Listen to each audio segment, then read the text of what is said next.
In this holiday season at Autocar, the topmost thing on our mind is a road trip that we've decided to do in style and luxury.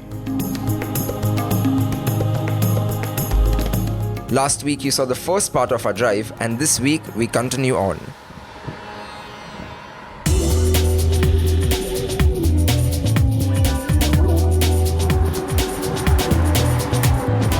We've left Jodhpur now, and with that, all the royal palaces of Rajasthan. Now we're making our way to Vadodara, and we've just crossed our first state border into Gujarat.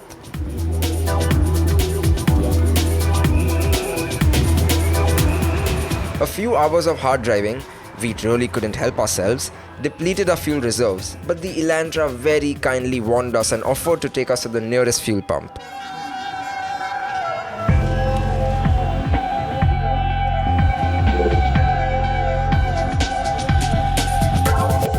The only palace we've decided to stop at in Gujarat is the Laxmi Vilas Palace in Vadodara, home to the royal Gaikwad family.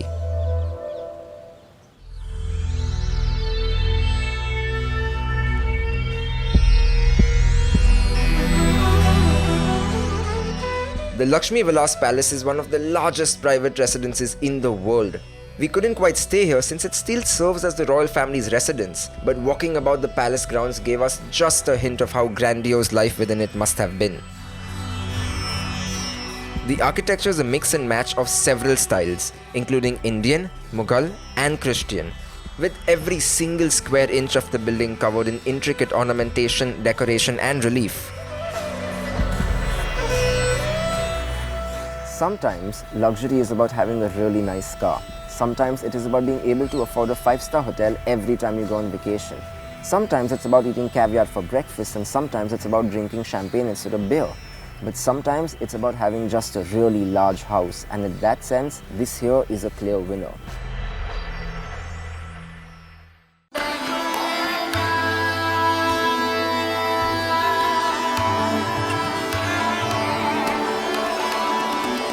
Leaving the grand Laxmi Vilas Palace behind, we moved on further south towards the heart of what was once the great Peshwa kingdom.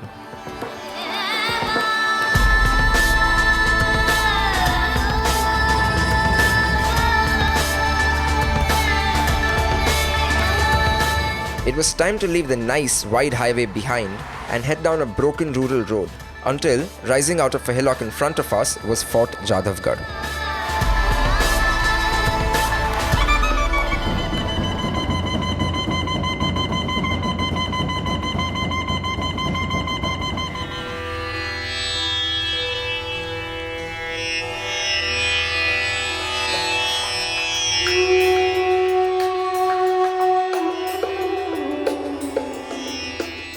Up until now, we've been experiencing the lavishness and opulence of the Rajputs and Gaikwads.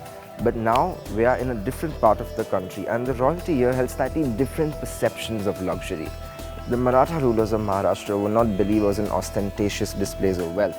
For them, it was all about military victory, and their palaces kind of reflect that. Ornate structures, gold-gilded ceilings, rich tapestries have all been ditched in favor of rough-cut, impregnable stone.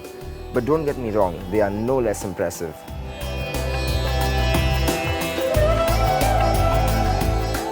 Even though Fort Jadhavgadh does not conform to the normally accepted definition of luxury, it is by no means uncomfortable.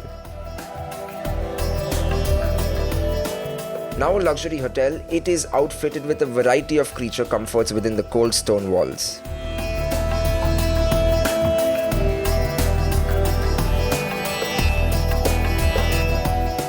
There is no doubt about the fact that these Maratha palaces are built more on the pragmatic side as opposed to the indulgent side, but they do serve to inspire respect for those military rulers who wanted to just expand and expand.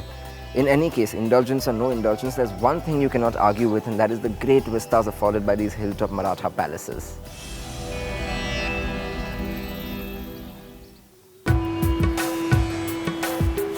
Leaving Pune behind, we started for our last palace, all the way in Hyderabad. A lot goes into the making of a luxurious back seat. The seat cushion itself needs to be comfortable and supportive, the legroom and headroom need to be adequate if not ample, but most important of all is what underpins it, literally the suspension. We are on our way to Hyderabad now to visit the last palace on this drive, and we've got some pretty terrible roads on this route, which is when the suspension of the Elantra really came into perspective. On the worst of roads, the car stayed composed, I wasn't being tossed around too much. The worst of the bumps were not coming in as jars. In fact, the car managed to iron out most of the potholes thrown its way, and I could actually catch up on all my reading in peace.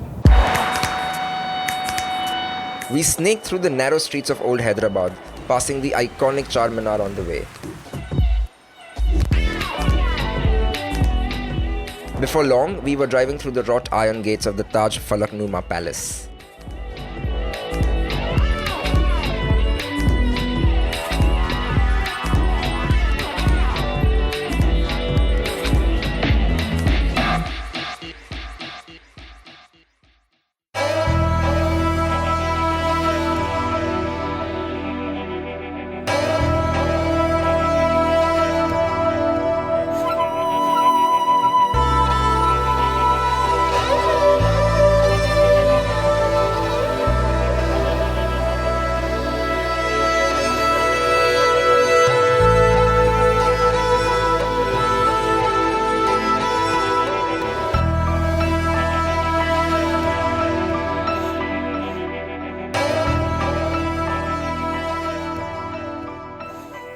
We visited a lot of great luxurious palaces on this drive, but Falaknuma here kind of sets itself apart from the fray by way of its sheer lavishness.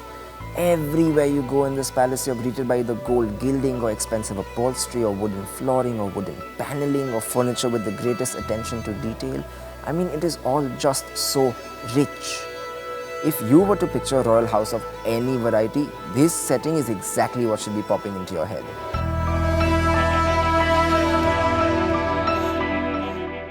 Falaknuma in Urdu means mirror of the sky, thus equating the palace with heaven.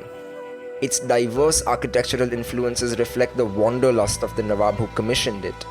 It is made of Italian marble and features plush materials such as deep carpets, gold gilding, elegant tapestries, rare artwork, and priceless artifacts. Throw in a garage of great cars and this could just be my heaven. Most striking of all though is the view from the palace. Situated on a hilltop, it overlooks all of Hyderabad city. And this is it. My exploration of luxury has officially come to an end. And that makes me just a little bit sad. You see, 10 days of hopping from palace to palace has got me used to the good life. And going back to my humdrum life, well, it's gonna be a bit of an adjustment. Palaces will be replaced by my apartment in Bombay, brogues by sneakers, and croquet by football. I don't know how I'm gonna do it. Someone once said that all good things must come to an end, and I suppose so must this.